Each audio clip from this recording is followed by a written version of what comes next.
দর্শক, কদিনের টানা বৃষ্টিতে ঝিনাইদহ পৌর এলাকার অনেক স্থানেই জলাবদ্ধতা সৃষ্টি হয়েছে। আমরা সেসব খবর জানবো, সেখান থেকে যুক্ত হচ্ছেন সহকর্মী সাদ্দাম হোসেন। সাদ্দাম, যেমনটি বলছিলাম, টানা বৃষ্টিতে জলাবদ্ধতা সৃষ্টি হয়েছে। স্থানীয়দের ভোগান্তি কেমন দেখছেন? প্রশাসনের পক্ষ থেকে কোনো ব্যবস্থা নেওয়া হয়েছে কিনা বিস্তারিত জানাবেন। একটু বৃষ্টি হলেই জলাবদ্ধতা সৃষ্টি হয় ঝিনাইদহ পৌরসভার বিভিন্ন এলাকায়।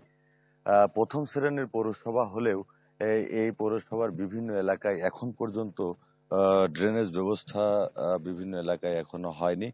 ফলে কিন্তু এই জলাবদ্ধতার সৃষ্টি হয়। এতে কিন্তু এই পৌরবাসীর ভোগান্তি চরমে উঠেছে। বেশ কয়েকদিনের এই বৃষ্টিতে বিভিন্ন এলাকায় পানি জমে রয়েছে এবং বাসা বাড়ি দোকানপাটের মধ্যেও কিন্তু পানি প্রবেশ করেছে। ফলে কিন্তু বিভিন্ন মানুষের কিন্তু বেশ ভোগান্তি হচ্ছে।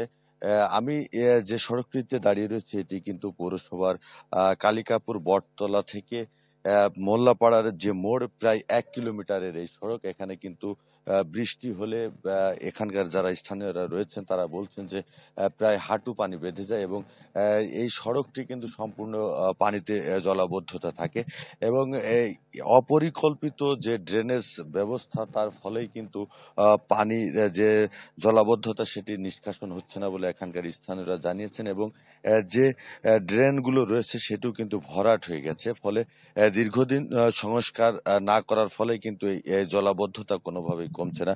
তবে বিভিন্ন সামাজিক সংগঠন তারা কিন্তু এই জলাবদ্ধতা নিরসনের জন্য বিভিন্ন দাবি তারা তুলেছেন এবং কর্তৃপক্ষকে দ্রুত সময়ের মধ্যে এই জলাবদ্ধতা নিরসনের জন্য তারা দাবি করছেন। তো এই ছিল ঝিনাইদহ পৌরসভার জলাবদ্ধতার সর্বশেষ পরিস্থিতি। সারিকা। সাদ্দাম হোসেন, ধন্যবাদ আপনাকে। দর্শক, ঝিনাইদহ থেকে আমরা জলাবদ্ধতার খবর জানছিলাম।